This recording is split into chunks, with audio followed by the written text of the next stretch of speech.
Assalamualaikum warahmatullahi wabarakatuh. Hello Moms and Dad. Pernah gak sih kita bingung bagaimana caranya kita tahu bahwa anak kita lapar atau tidak?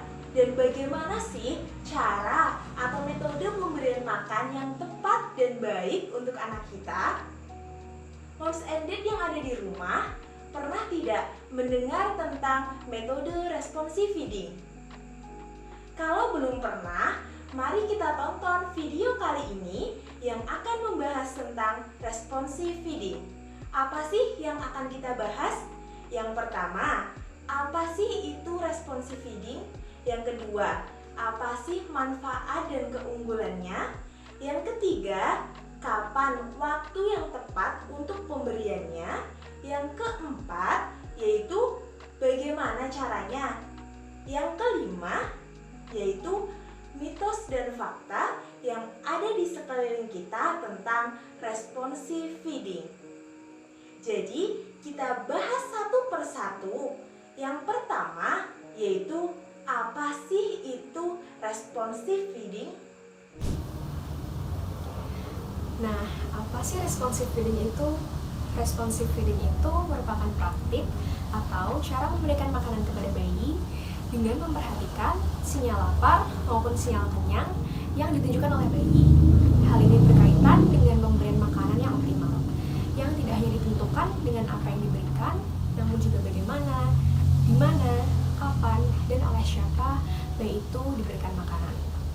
Nah, perlu diingat ya Mams, bahwa praktik ini tidak disertai dengan paksaan, tetapi kita harus sabar dalam memberikan dukungan dan semangat kepada bayi agar mau makan. Tentunya agar bayi dapat mendapatkan makanan yang beragam. Sehingga dapat diibaratkan, responsive feeding ini ibu yang menyediakan, bayi yang menentukan.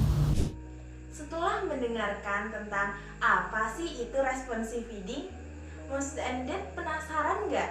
Apa sih sebenarnya manfaat dan keunggulan dari responsive feeding itu sendiri? Mari kita tonton video kali ini. Apa aja sih manfaat dari responsive feeding? Yang pertama, anak akan memiliki kebiasaan makan yang sehat. Yang kedua, anak akan memiliki pola makan yang teratur dan kebutuhan gizi terpenuhi. Yang ketiga, anak akan belajar cara memberi makan untuk dirinya sendiri. Yang keempat, anak akan memiliki status gizi yang baik selama pertumbuhan. Yang kelima, akan menurunkan resiko malnutrisi pada anak seiringnya bertambahnya usia. Yang keenam, akan meningkatkan komunikasi dan ikatan antar ibu dan anak. Seberapa pentingnya dari responsive feeding? Yang pertama, responsive feeding dapat menjaga tingkat ASI yang tinggi dan konsisten, yang secara alami akan mengurangi kemungkinan menyusui yang menyakitkan atau saluran yang tersumbat. Yang kedua, bayi yang diberi makan menggunakan responsive feeding akan membangun kebiasaan makan yang jauh lebih baik yang dibawa hingga dewasa. Yang ketiga, responsive feeding penting bagi balita stunting untuk meningkatkan penerimaan makanan dan mendorong tercapainya pertumbuhan dan perkembangan kognitif, psikomotorik, maupun mental yang optimal. Dan yang keempat, pemberian makan yang responsif membantu bayi tumbuh dan terhindar dari obesitas bersama dengan sejumlah penyakit kronis yang terkait dengannya. Setelah mengetahui manfaatnya, masih penasaran kan tentang kapan sih waktu yang tepat untuk pemberian responsive feeding kepada anak kita? Cekidot, kita tonton! Nah, kapan sih waktu yang tepat untuk mulai melakukan responsive feeding?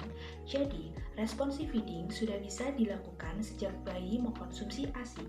Ada tanda-tandanya juga loh Mams, tanda lapar dan juga tanda kenyang. Untuk tanda lapar yang pertama, bayi akan berusaha menjangkau makanan yang ada di dekatnya. Yang kedua, bayi akan melakukan gerakan mengecap atau menghisap. Yang ketiga, bayi akan membuka mulut ketika kita mulai mendekatkan sendok atau makanan ke daerah mulutnya. Yang keempat, bayi akan gembira ketika dia mulai dudukkan di kursi makannya. Yang kelima, bayi akan memasukkan jarinya ke dalam mulutnya. Nah, ketika sudah kenyang, bayi juga akan menunjukkan tanda-tandanya loh Moms. Yang pertama, bayi akan menutup mulut. ketika kita mencoba untuk memasukkan makanan ke mulutnya. Yang kedua, bayi akan rewel atau menangis. Yang ketiga, bayi akan memalingkan muka ketika kita mencoba untuk memberikan makan kepadanya. Setelah kita mengetahui kapan pemberian makan yang tepat untuk anak kita melalui metode responsive feeding, selanjutnya kita akan membahas tentang bagaimana sih caranya melakukan responsive feeding itu sendiri. Responsive feeding ini merupakan pemberian makan kepada anak secara langsung dengan menerapkan asuhan psikososial yang memperhatikan bahasa tubuh anak terhadap keadaan lapar dan juga kenyang, atau yang biasa disebut sebagai feeding cue. Sebagai orang tua, seharusnya kita sangat peka terhadap bahasa tubuh yang ditunjukkan oleh anak, terutama untuk menunjukkan tanda lapar dan juga kenyang. Jangan sampai kita membiarkan anak itu menangis kelaparan baru kita beri makan, atau bahkan memberi makan pada saat anak terlihat kenyang. Perlu diketahui oleh para orang tua bahwa anaklah yang menentukan jumlah makanan yang dibutuhkannya. Kemudian, bagaimana sih cara melakukan responsive feeding yang tepat? Responsive feeding itu dapat dilakukan dengan cara menciptakan suasana makan dengan penuh kasih sayang. Orang tua harus menganggap waktu makan itu merupakan periode pembelajaran dan pemberian kasih sayang kepada anak. Cara menerapkannya adalah dengan memberikan makan kepada anak dengan perasaan yang tenang dan senang agar anak dapat menangkap perasaan orang tua yang menyuapinya. Beri makan anak dengan perlahan, secara sabar, dan berikan motivasi kepada anak dan dorongan kepada anak untuk dapat berkeinginan untuk makan serta menghabiskan makanannya. Sebisa mungkin pada saat makan, ciptakan suasana lingkungan yang menyenangkan, tidak boleh dengan paksaan, agar anak tidak merasakan trauma. Jika anak menolak, lakukan kombinasi makanan, rasa, tekstur, dan lainnya. Dan selalu melakukan kontak mata dengan anak, sambil mengajak anak untuk berbicara, agar anak dapat merasakan perhatian dari orang tuanya. Selain itu, hindari distraksi atau gangguan saat jam makan yang dilakukan dengan cara mematikan televisi, menjauhkan handphone, atau permainan elektronik lainnya, dan simpan mainan anak pada tempatnya. Selain itu juga dapat dilakukan dengan cara mengajak anak duduk di kursi, tidak sambil berjalan-jalan atau berlari-lari. Ajak anak juga untuk makan bersama keluarga, sehingga anak dapat belajar bagaimana sih seharusnya makan yang baik dan benar, dengan mencontoh orang-orang di sekitarnya. Lah, yang kali ini tidak kalah penting Moms and Dad. Setelah kita mengetahui segalanya tentang RV atau responsive feeding, kita juga harus tahu apa itu mitos dan fakta tentang responsive feeding supaya kita tidak salah arah. Jadi, yuk kita tonton apa mitos dan fakta tentang responsive feeding. Yang pertama adalah bayi harus disusui setiap 2 jam sekali.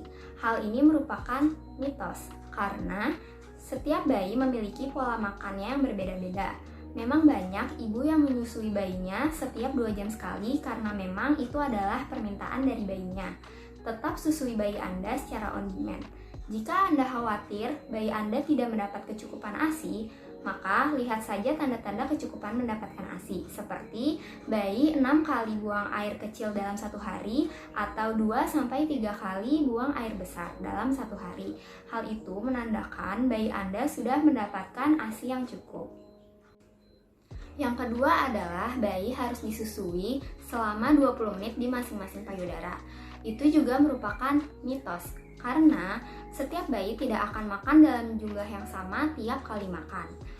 Selain itu, jika perlekatan bayi pada puting Anda sudah baik pada payudara di sisi satu, maka bayi akan lebih cepat makan dan lebih sedikit makan di payudara yang sisi sebelahnya.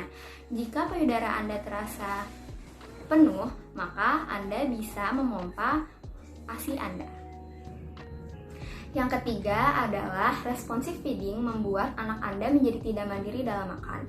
Hal ini merupakan mitos, karena responsive feeding justru membuat anak Anda merasa diperhatikan sehingga lebih semangat dalam belajar untuk makan secara mandiri, bukannya membuat anak Anda ketergantungan pada Anda. Salah satu contoh praktik responsive feeding yang dapat meningkatkan kemandirian anak dalam makan adalah pemberian finger food. Finger food dapat membantu anak Anda untuk memegang dan memakan makanannya sendiri secara mandiri. Yang keempat adalah pemberian makan dengan jumlah dan frekuensi yang lebih besar akan membuat tumbuh kembang anak Anda menjadi lebih baik. Hal ini merupakan mitos, karena pemberian makan pada anak harus sesuai dengan kebutuhan anak tersebut. Jika tidak, akan menyebabkan malnutrisi, bisa berupa gizi kurang ataupun gizi lebih. Responsive feeding dapat membantu ibu untuk memberikan makan kepada anaknya sesuai dengan kemampuan tubuh anak tersebut menerima makanan. Dilihat dari tanda-tanda kenyang pada anak. Yang kelima, penentuan jadwal makan hanya ditentukan oleh anak. Pada faktanya, ibu dan pengasuh juga harus menentukan jadwal makan pada anak, karena jika hanya mengikuti keinginan anak saja, dikhawatirkan akan terjadi asupan yang kurang atau asupan yang berlebih dalam pemberian makan anak, dan hal ini tidak baik untuk anak. Oke, setelah 5 pembahasan tadi yang sudah kita bahas, jadi betapa pentingnya ya moms responsive feeding itu. Walaupun responsive feeding itu pemberian makan dengan cara disuapin oleh moms atau pengasuh atau orang-orang terdekat, tetapi ketika bayi atau anak kita sudah mulai beranjak dewasa, alangkah baiknya juga diberikan makan secara mandiri, tetapi dengan cara ditemani dengan orang-orang terdekat. Supaya apa? Supaya anak kita merasa diperhatikan oleh sekelilingnya dan oleh orang-orang tersayangnya. Selain itu, jangan lupa ya moms, selalu pantau tumbuh kembang anak dengan cara apa? Dengan cara memantau berat badan anak secara berkala, supaya kita tahu bahwa responsive feeding yang kita berikan kepada anak kita adalah sudah tepat dan sudah baik moms. Jadi gitu ya moms. Sekian video dari kita semua. Wassalamualaikum warahmatullahi wabarakatuh.